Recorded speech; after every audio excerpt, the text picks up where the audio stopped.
Hello, everyone. Thanks for watching. This is David Hopper, Austin Bureau Chief of 360degreesound.com.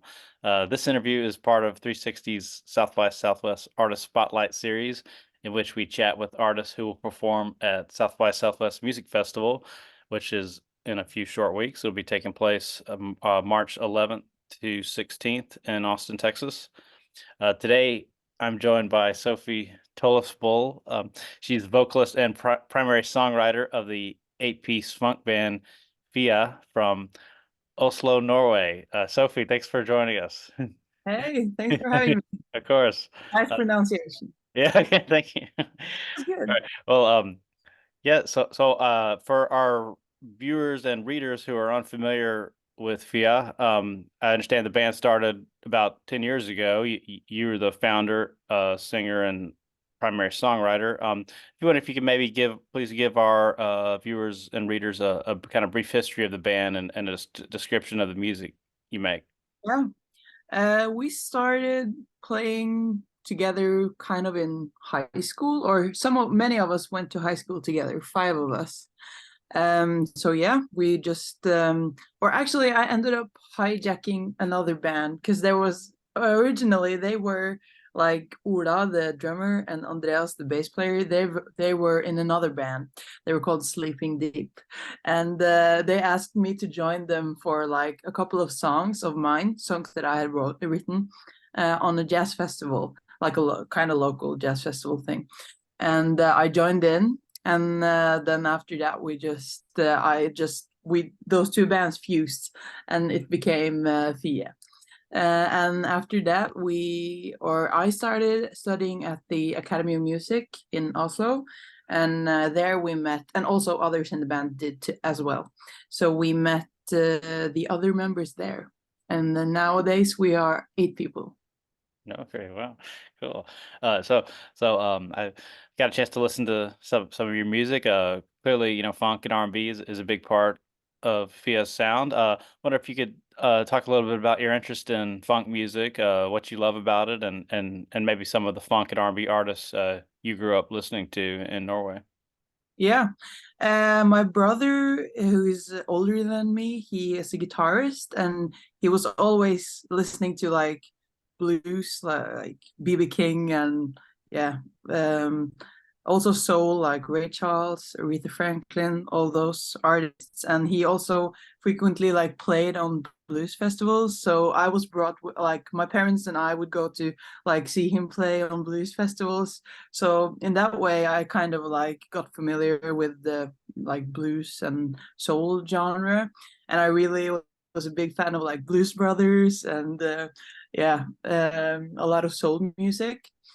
But when we started the band, I think we all had a big like, or we had just discovered D'Angelo at the same time, and we were like mind blown, like what is this music, and we were very interested in just like making that sort of music.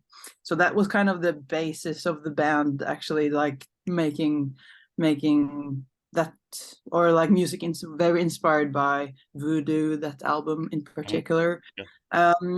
And then like as time went by, we were like, okay, we can't just try and make D'Angelo music because we're never going to do it as well anyways, and it's not going to be as interesting. So we have had many like sources of influence throughout the years. Like Kendrick Lamar has also been a very big influence. The Pimp a Butterfly album and the Untitled Unmastered album are two albums that we really listen to a lot together. Like, and we have been discussing like what is it about these sounds and these arrangements and the songs that are so, what is it that is so cool about it? So, and of course, I'm a huge Erykah Badu fan.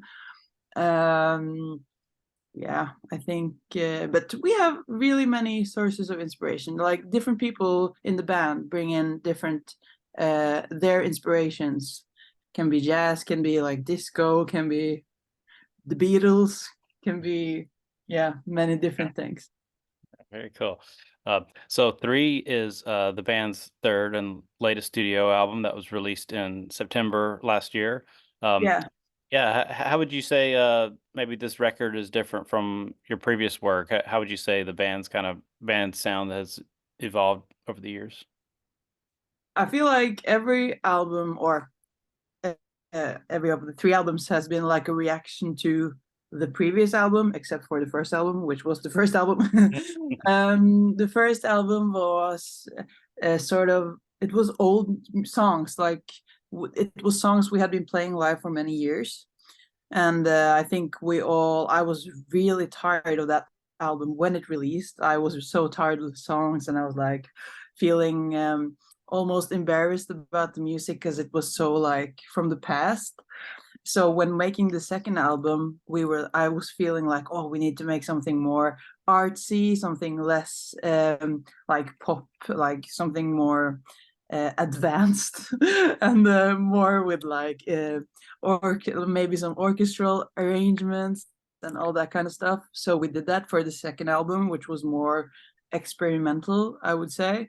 And then on the third album, I had a reaction to that again, and I was like, "Oh, fuck that! Like complicated stuff. I just want to make like soul bangers and cool songs with nice riffs and yeah." The third album, I feel like I was very inspired by Amy Winehouse, and also things like Gorillaz and Tyler the Creator has been a big source of inspiration. Yeah, it's always like a reaction to the last album, I feel like. Yeah, yeah. I understand you performed at South by Southwest before, at least a few times, right? Yeah, Or one time before, one time before? Yeah. What was your 2022. 2022? Okay. Well, what was your experience like at South by? It was I've never been to Texas before, so it was so much fun to.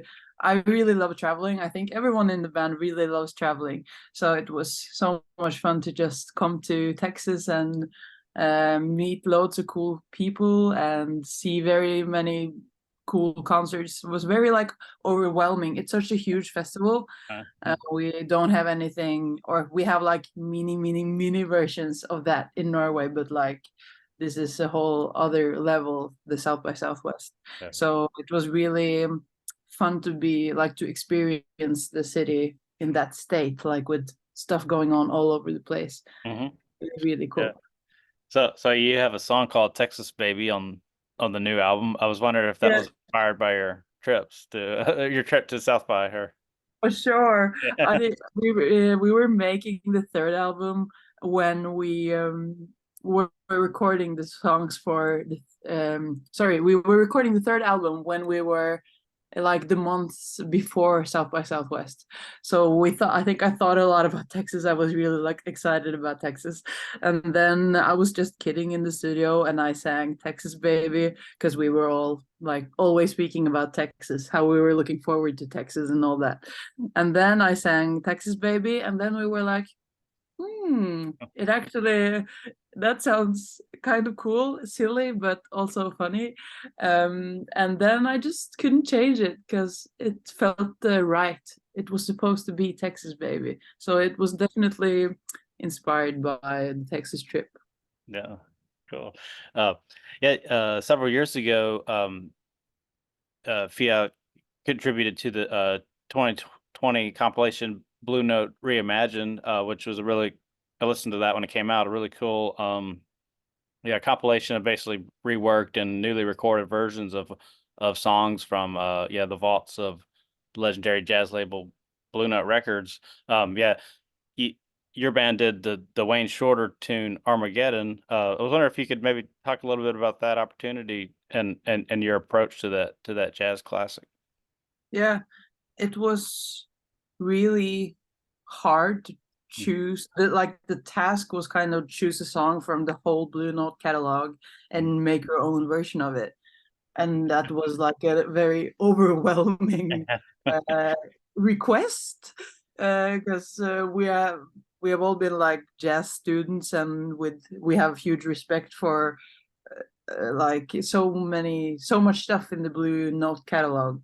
And also we wanted to do very many it was so many like possibilities. So I think we had a hard time choosing even, but and also choosing Wayne Shorter was like, can you do that? Like, isn't that uh, what's it called? Blasphemy? Yeah. But it was very fun to, and also I think like Wayne Shorter or someone in his team had to like approve of us or of our version. So that was also scary because that means Wayne Shorter would hear the song maybe, or I don't know. It was, but it was great fun. It was, I think we just we decided that if we were going to do it, we would not have to. We couldn't look at the song as a, or we had to do our thing with it. You know, we couldn't treat it as a Bible. Right. And we had to like, okay, let's just do some fun stuff with it. Uh-huh. So it was really cool to get to be part of that record. It's a cool record. Yeah, yeah, for sure. Um, yeah, so when I was looking through the photos and profiles of bands coming to South by, Fieh's definitely caught my eye because of the aesthetics. You know, you're all wearing colorful outfits. Wonder if you could talk a little bit about, you know, the colors and designs you use and how important, you know, aesthetics are to your band. So Yeah. I think since we started, we were really aware of the fact that like being so many on stage um, has a visual like aspect to it. Like a lot of stuff going on the stage is also a cool thing aesthetically, and we wanted to kind of use that opportunity to make something that's also fun to watch, as well as, of course, the music is the most important thing. But if you can like add more to that and like make it into a bigger show, then like I don't see why you shouldn't do that. And I think we at the time when we started the band, I was, as I said, so inspired by D'Angelo. I had just seen D'Angelo live in like in Oslo, and then I thought the whole show was so like well thought through, and a lot of like musicians all over the stage. It was quite a big band, and I was also very inspired by like Parliament Funkadelic, like crazy aesthetics and a lot of people. Um, so yeah, we had orange outfits since very early on. We just decided to like, okay, let's make orange our color and go for like orange outfits on the stage, and try to make it into a whole like package kind of, because if you can entertain people, like why not? yeah, of course. Cool. Yeah, that's about all I had. I guess finally, what can South by Southwest attendees expect from your live shows? Ooh, I think they will have to come and see. That's all right. Okay. All right. Hopefully, most people can make it. I think you have a couple scheduled now, but I imagine some more shows will be added. Do you have any idea about how many gigs you'll be doing? I Now? have, I don't really have an idea. I Yeah. think Okay. more shows are like being booked now. Yeah. I know that we have some confirmed, but I reckon also last time I think a lot of shows were confirmed quite close to like the actual festival. So I think there will be some more added. All right, sure. Well, I'm definitely looking forward to seeing your performance. Well, Chris, the owner of the site, editor and chief and owner of the site, and I plan will be attending, so we'll have to come say hello. So, Looking forward to seeing you in real life. yeah, for sure. Thanks so much Yeah, for speaking with us. All right, take see care. you soon. See you soon. Bye. Bye.